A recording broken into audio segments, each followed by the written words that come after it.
వి gold trusted gold buyers మీరు తాకట్టు పెట్టిన బంగారాన్ని విడిపించి ఈ రోజు ఉన్న మార్కెట్ ధరకు కొనబడను.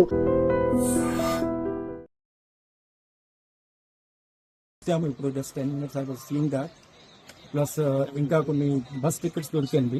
దాని గురించి ఆ రోజు ఏం జరిగింది అయిపోయిన తర్వాత ఇది ట్రావెల్ చేశారా లోకల్లో ఉన్నారా we have to examine. We don't have that information immediately మా దగ్గర లేదు. We have to check it up. It will take some time.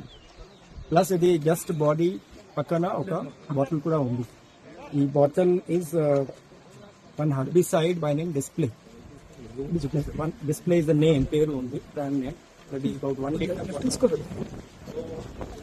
Maybe he has consumed. వాళ్ళు కూడా ప్రిజర్వ్ చేస్తారు. So it appears from the senior prime ప్రకారం అట్లా కనపడుతుంది. Maybe he has consume this herbicide. So that could be the possible cause of death. తర్వాత ఇది pockets నుంచి 1260 డబ్బులు కూడా దొరికింది.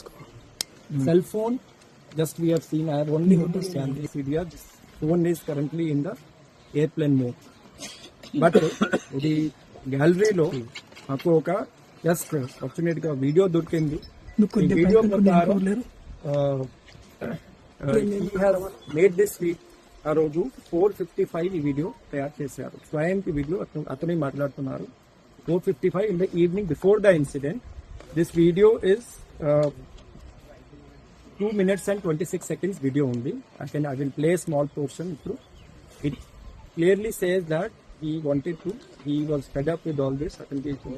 So he says that he wanted to commit suicide. ఆ రోజు అటు కమ్యూనిటీకి కూడా సేమ్ చెప్పారు. ఇన్సిడెంట్ అయిపోయిన తర్వాత కూడా రాత్రి 11:57 ఫోన్ చేసి కూడా సేమ్ చెప్పారు that after doing all this వాళ్ళకి ఇష్టం లేదు జీవితానికి. So he wanted to commit suicide. We will just quickly play this video for you just for few seconds. You can see we can play from our hand. ఇంతకు ముందు ఇలా నేను ఇబ్బంది పడడం కన్నా నాకు జీవితం లేదు, నాకు జీవితం లేదు. భూమి మొత్తము నాకు ఎకరన్నర భూమి దాకా, ఎకరన్నర 2 ఎకరాల భూమి దాకా అమ్ముకున్నా. నేను అమ్మి మొత్తం సగం వాళ్ళకే పెట్టిన పైసలు కూడా వాళ్ళు ఏం చేసిరు ఏం చేసుకురో తెలియదు. వాళ్ళు మొత్తం నా దగ్గర పైసలు వసూలు చేసి అంతా నన్ను లాజ్ చేసి ఇప్పుడు నాకు పుట్టిన నా పిల్లలకి 2 పిల్లలు నాకు వాళ్ళకు భూమి లేకుండా చేసుకున్నా. నా చేతులారా నేను అమ్మాయిని నమ్మి నేను అసలు భూమి లేకుండా ఏది లేకుండా అప్పుల పాలయ్యి వాళ్ళని నమ్మి అది చేసుకున్నా. లాస్ట్కి నా మీద కేసు పెట్టి నన్ను జైలుకు పంపాలని చూస్తారు.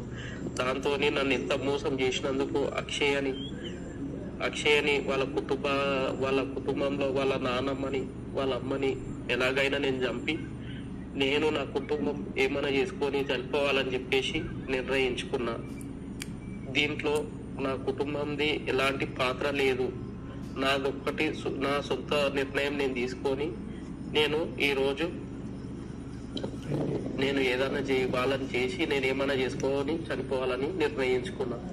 దయచేసి ఈ నాకు ఇంత వరకు రావడానికి కారణం వాళ్ళ కుటుంబం మరియు వాళ్ళ మామ రాజు, సీను, సంగీత, వాళ్ళ పెద్దనాన్న కొడుకు నరి అనే అబ్బాయి.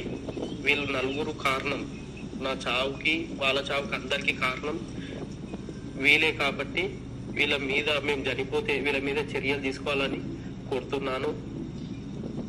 ఇంకోటి, ఒకవేళ నేను నా కుటుంబం చనిపోతే నాకు భూమి గుట్ట లేదు కాబట్టి ఎలాంటి నా తల్లిదండ్రులకు ఉన్న భూమిలో పెట్టొద్దని నన్ను మా కుటుంబం మమ్మల్ని 4 అనాథల లాగా శ్మశాన వాటికల్లో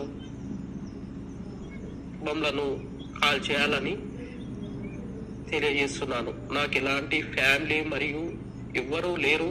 నేను చేసుకున్న తప్పుకు నేను కురుస్తున్నా. నేను చేసిన తప్పుకు నేనే శిక్షించుకోవాలని నిర్ణయించుకున్నా. కానీ నన్ను ఇంతవరకు అన్యాయం చేసినందుకు నేను జీర్ణించుకోలేకపోతున్నా. కాబట్టి వాళ్ళని ఎలాగైనా హత్య చేయాలని నిర్ణయించుకున్నా. ఇలా నేను ఇబ్బంది పడడం కన్నా